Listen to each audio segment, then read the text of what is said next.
Good morning, everyone.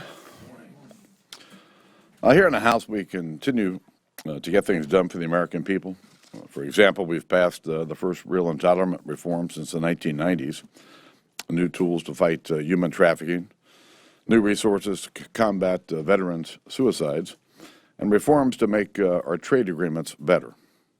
This week, we sent to the President a bill that gets our veterans a permanent ID card to prove their service. And yesterday, we passed reforms to help more students get a good education no matter where they're from. And tomorrow, we'll pass the 21st Century Cures Initiative to get life-saving treatments for patients who need them. So our focus continues to be on the people's priorities. Iran, by all accounts, still isn't serious about abandoning its nuclear weapons program. When will the President and his negotiators stand strong? We cannot accept a deal that hands Iran billions of sanctions relief while allowing it to retain the capability to build a bomb almost immediately. Iran is a global menace. Iran is the world's largest state sponsor of terror, and I think it's a pipe dream to think that the regime will ever be a responsible partner when it comes to Iraq, Yemen, and Syria. So I think it's time for the administration to come back to earth. On Monday, President Obama made a statement at the Pentagon just 24 hours before Secretary Carter's shocking admission that we're only training 60 Syrian fighters. He announced no new changes in our fight against ISIL. If nothing's going to change, I don't know how we ever expect to win. President Obama, I think, has to lay out a broad, overarching strategy to defeat and destroy these savage terrorists. I've outlined on a number of occasions what, in my view, an overarching strategy should look like. We should give our commanders on the ground more flexibility. We need to combat ISIL's use of social media, and we need to engage, not ignore, our longstanding allies. We only have one commander-in-chief at a time. However, it's his responsibility to lead this fight against ISIL.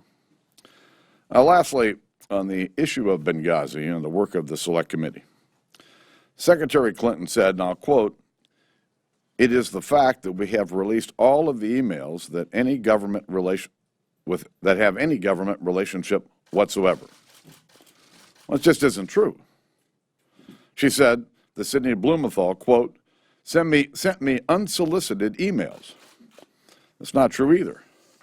And Secretary Clinton said, and I'll quote, "There's no subpoena regarding her email." That isn't true either.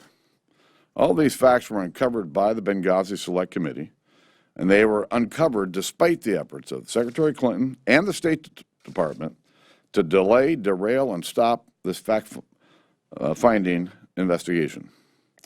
As Chairman Gowdy said this week, Secretary Clinton had a statutory duty to preserve these records from her time in office. She had a legal duty to cooperate and tell the truth with congressional investigators requesting her records going back to 2012.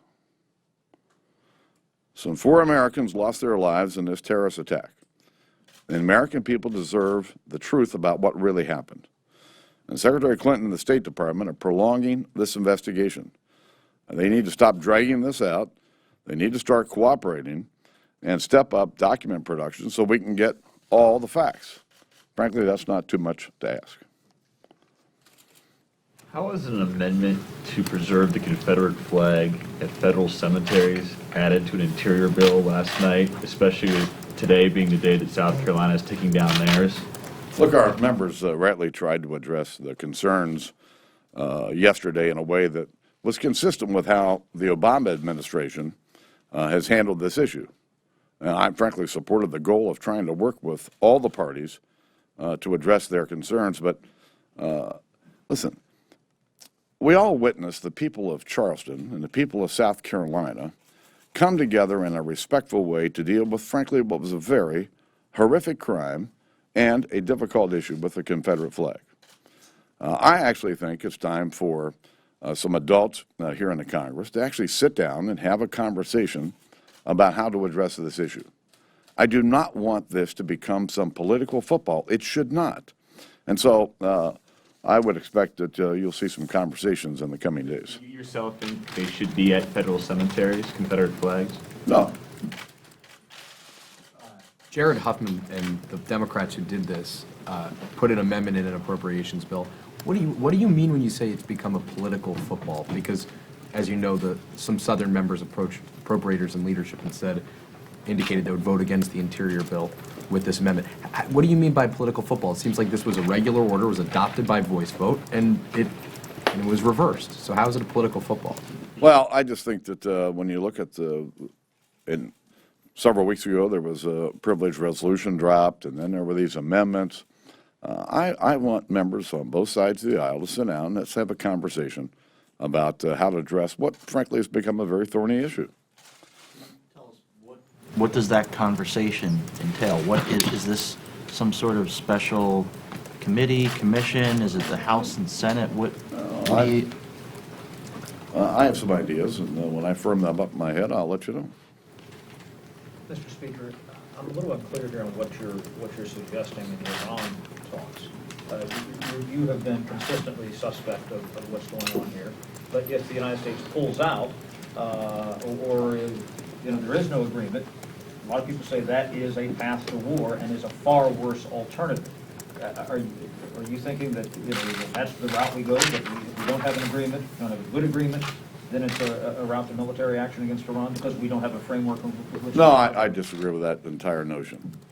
And the fact is that the administration has backed away from their own guidelines that they set up going into this, what they were trying to accomplish. And they've backed away from every one of them. And I'm not trying to stop any deal here. What I'm trying to do is stop a bad deal. Because a bad deal is going to, frankly, put in the hands of the Iranians a nuclear weapon. I'm opposed to that. And to clarify, though, but when you say that you disagree with the notion here, are you? What is the alternative? Why wouldn't there be military action? Why wouldn't Iran go ahead and build a nuclear weapon, and then the United States either faces that, or something bad happens with Israel, or increased terrorist threats here?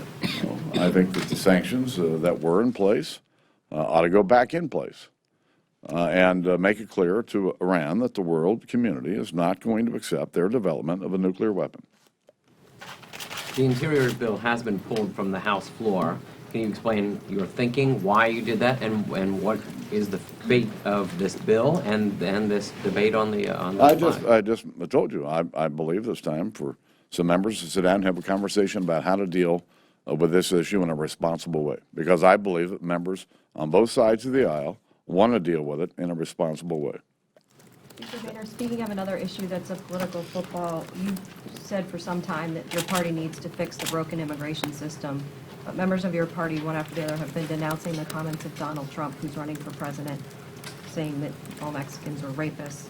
The party leader of your party had to call him yesterday and ask him to tone it down. What's your message to Donald Trump? And are you concerned about the impact that debate is having on your party? Listen, I disagree with Mr. Trump's comments. And frankly, I think when you look at the presidential candidates, they've all pretty well made their position clear. This has become the biggest political football I've seen in my congressional career, this whole issue of illegal immigration and what to do about it. And as I said last week, it's not going to get resolved by Congress sticking their heads in the sand. And if we want to resolve issues like we see develop in San Francisco and elsewhere, we need to get serious about enforcing the laws we have. And if we don't like the laws we have, then we need, as a Congress, to sit down and resolve this issue. And I'd like to get it resolved sooner rather than later. So, Mr. Speaker, following up on that, will the House act on any immigration-related legislation this year? I would hope so. Like what? I would hope so. The conversation that you were talking about regarding the flag, does that extend to any of the resolutions introduced by members? The committees that they've been sent to have no immediate plans to hold any hearings? I just think that we ought to address this in a fairly broad way, and I've got a pretty good idea of the kind of members who ought to be a part of that conversation. But, Mr. Speaker, are you saying that will there be a vote on the Calvert Amendment, or is that what you're going to discuss? No, that bill is, the bill's going to sit in abeyance until we can come to some resolution on this. Thanks, everybody. Thank you.